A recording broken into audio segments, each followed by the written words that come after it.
Hey everybody, this is Jason. I want to give you guys a quick update for the housing market in October 2020. Now, if you find any of this information useful, go ahead and tap that like button. I appreciate that very much. That helps my channel very much, and it also helps push this video out to more and more viewers. So who'd have thought it? Home sales are up 2.4% this month. That would make 3 months of consistent growth in home sales so far this year. Total housing sales rose 10.5% this month from last year. This trend is likely to continue in the near future, as the National Association of Realtors chief economist mentioned that there are plenty of qualified buyers out there that are ready to buy a new home. One reason there are so many qualified buyers can be attributed to low interest rates. We're seeing mortgage rates as low as 3% for a 30-year fixed rate loan when buyers have a very strong credit score. Some are even getting lower than that. In summary, that means that money is very inexpensive to borrow right now, and buyers are getting a good deal on their loans. These low rates plus job recovery has helped strengthen the housing market. The median home price is currently up 11.4%. This run of increasing home prices has definitely been a streak, with 102 months of increasing home prices when compared to that month of the previous year. Housing inventory has reached 1.49 million total. This is very low, and it's down 7% from already low inventory rates. One strange factor contributing to this low housing inventory is the rising price in lumber due to the low availability of lumber after the California wildfires. This general imbalance of a high number of buyers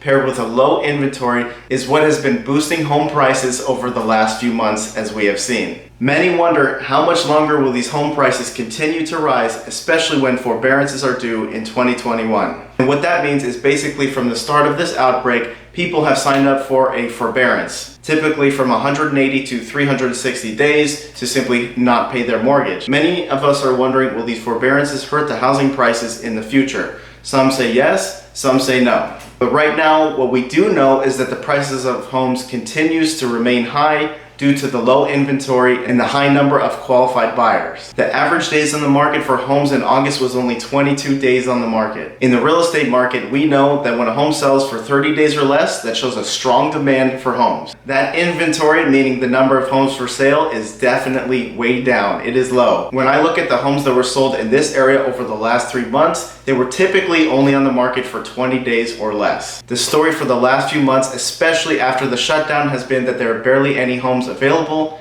and that is one factor that is raising home prices. We will see what happens to all these forbearances in 2021. Supposedly forbearances are due soon. I feel like there will be extension after extension to fend off any possible negative effects that may happen from these forbearances. Some people count these forbearances as delinquencies, and they've been reported as such. Many knowledgeable, recognizable names in the real estate field are concerned with these delinquencies, especially because the mortgages haven't been paid in 90 days or longer. However, some are not concerned with these delinquencies. Many people do not feel that these delinquencies will have a negative effect on the housing market because people will come back after their forbearance is up and simply continue to pay the mortgage. And that's the problem here. On YouTube, you're going to see a lot of people saying that there's going to be a crash coming and it's going to happen soon. You'll see some other people who say, don't worry about it, nothing's going to happen. And we don't really know because a lot of that data is hidden. The fact is that it's very easy to go into forbearance. All you have to do is request it from your bank, and you have to make some sort of claim that the recent outbreak has affected your financial situation. Little to no documentation of proof of this financial hardship is required. We don't know how many people are in forbearance because they actually cannot pay their mortgage